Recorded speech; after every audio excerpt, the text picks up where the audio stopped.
นี่ฝนตกพี่น้องอยู่บ้านนะครับเมืองคือพุทธบอกนะครับน้องนิจันฝนตกมื้อนี้แห้งพี่น้องแต่ว่าดีบ่มีพายุเนาะบ่มีพายุบ่มีลมพี่น้องมันบ่ป้อตกแห้งขนาดเลย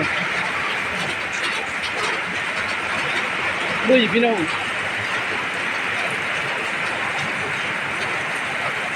ตกแห้งสุดยอดเลยตกแต่ประมาณ3 โมงตอนนี้5 โมงกว่าแล้วพี่น้องท่านได้เศร้ายูคิดบาเซนเมืองยูนี่พี่น้องอันว่าตกคือเป็นจังซี่พี่น้องคันตกคือเป็นจังซี่หั่นน่ะคันตกได้ซ้ำนี่แล้วเบิดคืนสอดแจงอีกพี่น้องแล้วแม่นท่วมเลยแถวนี้พี่น้องที่กายนี่ก็ท่วมที่กายนี่แถวนี้แถวเคยยืนนี่มันท่วมเบิดพี่น้องน้ำเต็มเบิดโอ้ยเนาะตอนนี้กำลังตกพี่น้องอาจสิเคยเห็นดอกแถวนี้เพราะว่าขอเส้นเมืองเคยถ่ายคลิปแถวนี้พี่น้อง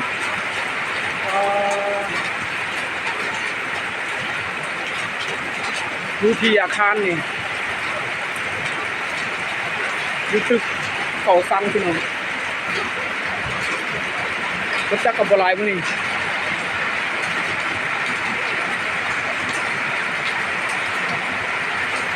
รถไงกับบลาย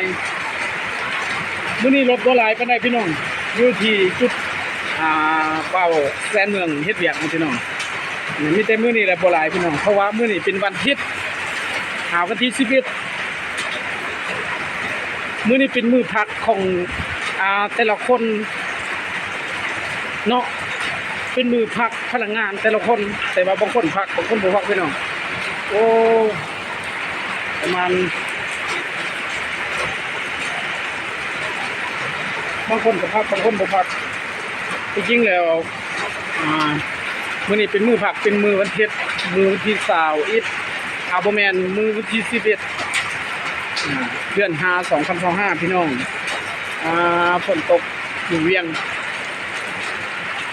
มื้อนี้เป็นมื้อวันอาทิตย์เป็นมื้อวันพักของพนักงานแต่ละคนแต่ว่าบางคนก็พักบางคนบ่พักคือเบียกเบาแสนเมืองเฮ็ดนี่ก็บ่ได้พักพี่น้องโอ้น้ำนี่ว่าเลยไหลบ่ได้พักเลยพี่น้องเฮ็ดมันมือมันเว้นมัดเดือนมัดปีบ่ค่อยได้พักพี่น้อง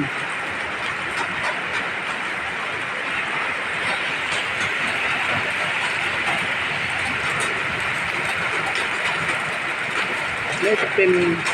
ซูเปอร์มาร์เก็ตพี่น้องซูเปอร์มาร์เก็ตนี่อาจจะเป็นเจ้าเดียวพี่น้องกับโรงเรียน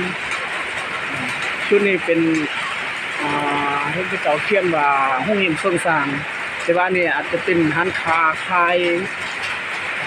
เครื่องอาจจะเป็นซูเปอร์มาร์เก็ตพี่น้องทางในอาจจะเป็นโรงแรม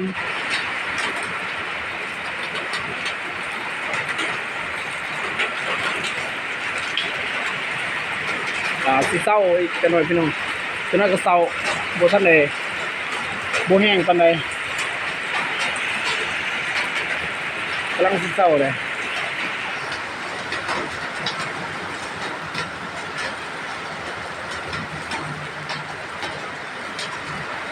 เต็มแล้ววะ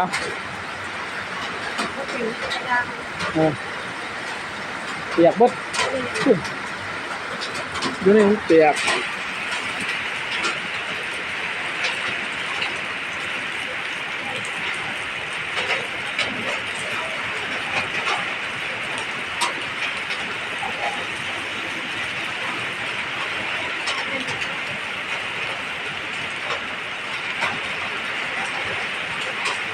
ทักทายสบายดีกันสุขุสุขคนสุดพี่น้อง